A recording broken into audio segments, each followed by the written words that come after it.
الحمد لله رب العالمين والصلاة والسلام على أشرف الأنبياء والمرسلين وعلى آله وصحبه أجمعين. وعن أبي هريرة رضي الله تعالى عنه قال رسول الله صلى الله عليه وسلم: ما من يوم يصبح العباد فيه إلا ملكان ينزلان فيقول أحدهما: اللهم أعطي منفقا خلفا، ويقول الآخر: اللهم أعطي ممسكا تلفا. رواه متفق علیہ. ابھی جس حدیث کو آپ حضرات کے سامنے پڑھا گیا، اس حدیث کو امام بخاری اور امام مسلم نے اپنی صحیحین میں روایت کیا، اور ابھی حدیث ابو ہریرہ رضی اللہ تعالی عنہ ہے. فرماتے ہیں اللہ کے رسول صلی اللہ علیہ وسلم کا ارشاد گرامی ہے: ما من یوم یصبح العباد فیہ الا ملکان ینزلان. اللہ کے نبی نے فرمایا ہر دن آدم کی اولاد جب صبح کرتی ہے الا ملکان ینزلان، اللہ کے حکم سے دو فرشتے آسمان سے زمین پر نازل ہوتے ہیں. پھر دیکھیے ترجمے کو: ہر دن آدم کی اولاد جب صبح کرتی ہے تو اللہ تعالیٰ کے حکم سے دو فرشتے آسمان سے زمین کی طرف نازل ہوتے ہیں.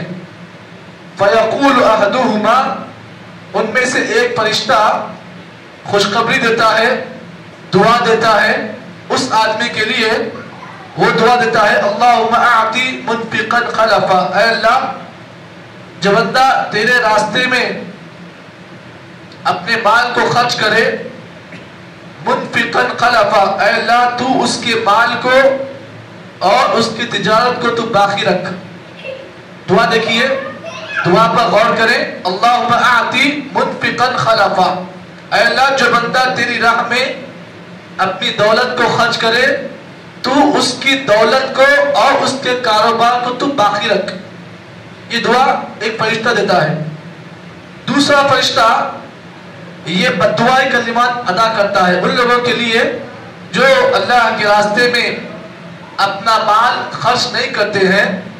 وہ دوسرا فرشتہ ان کے لیے بددعا دیتا ہے اور کہتا ہے: اللہم اعطی ممسکا تلفا، اے اللہ رب العالمین اعطی ممسکا تلفا، جو بندہ تیری راہ میں مال خرچ نہ کرے یا اپنے مال کو خرچ کرنے سے روکے رکھے، تلفا تو اس کو برباد کر دے، تو اس کو ہلاک کر دے.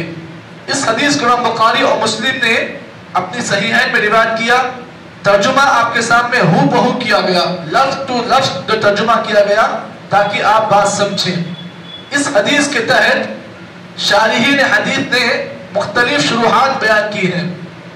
شیخ بن باز رحمہ اللہ جو سعودی عرب کے مفتی ہیں، وہ کہتے ہیں اس حدیث کے اندر اللہ کے نبی صلی اللہ علیہ وسلم نے اس آدمی کے بارے میں خوشخبری بیان کی، اس آدمی کے لیے فرشتوں کی دعا کو بیان کیا جو اللہ کی راہ میں اپنا مال خرچ کرتا. اب یہاں پر آپ دو باتیں آپ بتاؤں گا، وہ بات بڑی غور سے سنیں. پہلی بات یہ ہے کہ اللہ کی راہ میں جو آدمی مال خرچ کرتا ہے، اب اس میں واجب صدقہ بھی ہے، نفلی صدقہ بھی ہے، اور ساتھ ہی ساتھ اگر کوئی آدمی اپنے اہل و عیال پر خرچ کرتا بھی ہے. یہ تینوں چیزیں جس آدمی کے اندر پائی جائیں وہ فرشتے کی اس دعا کا حقدار ہے. پھر سے سنیں ایک بات کو: جو آدمی نفلی صدقہ اور واجبی صدقہ، اب یہ نفلی صدقہ کیا ہے؟ نفلی صدقے سے مراد آدمی جو ہے اپنے بیوی بچوں پر مال خرچ کرنے کے علاوہ، یعنی بیوی بچوں پر مال خرچ کرنے کے ساتھ ساتھ اگر وہ اللہ کے راستے میں مال خرچ کرتا ہے تو اللہ کے راہ میں مال خرچ کرنا یہ نفلی صدقہ ہے. اور اولاد بیوی بچوں پر خرچ کرنا یہ واجبی صدقہ ہے. تو اب اس میں صدقے کی دو بھی قسمیں شامل ہیں، ایک واجبی صدقہ بھی شامل ہے، ایک نفلی صدقہ بھی شامل ہے. اگر کوئی آدمی اپنے بیوی بچوں پر بھی مال خرچ کرتا ہے اور ساتھ ہی ساتھ اللہ کی راہ میں بھی مال خرچ کرتا ہے تو ایسا شخص فرشتوں کی اس دعا کا حقدار بن جاتا ہے. اگر آپ میں سے کوئی آدمی یہ چاہے کہ اللہ رب العالمین اس کے خرچ کرنے کو اور اس کی تجارت کو اللہ تعالیٰ باقی رکھے، تو پھر اس آدمی کے ضروری ہے کہ جہاں پر وہ واجبی صدقہ ادا کرا، اپنے بیوی بچوں پر خرچ کر رہا ہے، وہیں پر وہ اللہ کی راہ میں بھی اپنا مال خرچ کرے، طاقت کے مطابق جتنی اس کی طاقت ہے اتنا وہ خرچ کرے۔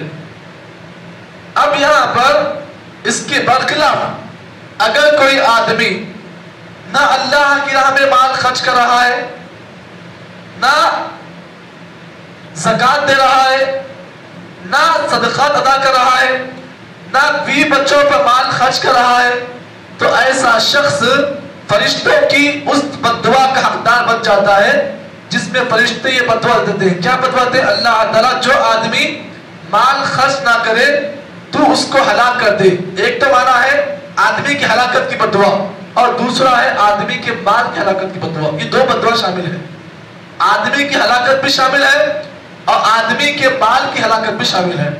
تو معلوم کیا ہوا؟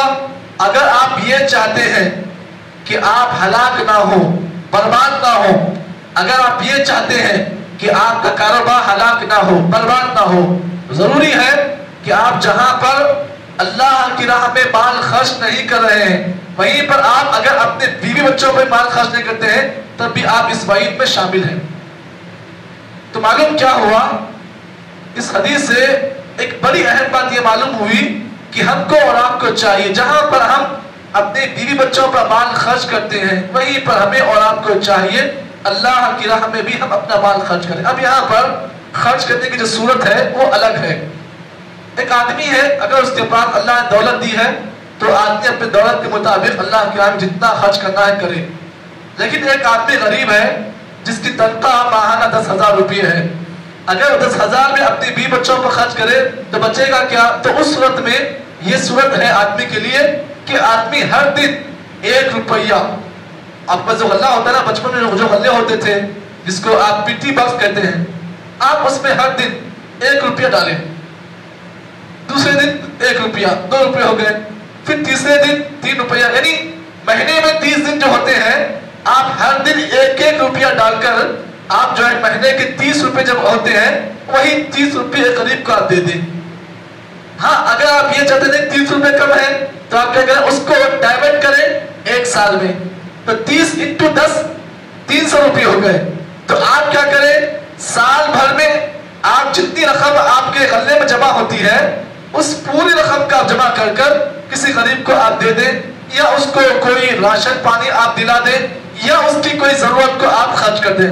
یا نہیں اگر آپ یہ چاہ رہے ہیں کہ جو غریب ہیں وہ حقدار ہے یا نہیں ہے تو آپ کیا کریں؟ اللہ تعالیٰ کی جو مساجد ہے، جو اللہ کے گھر ہے، اس میں سے کسی گھر میں آپ کو رقم جمع کر دیں۔ یہ ڈپازٹ کا طریقہ ہے۔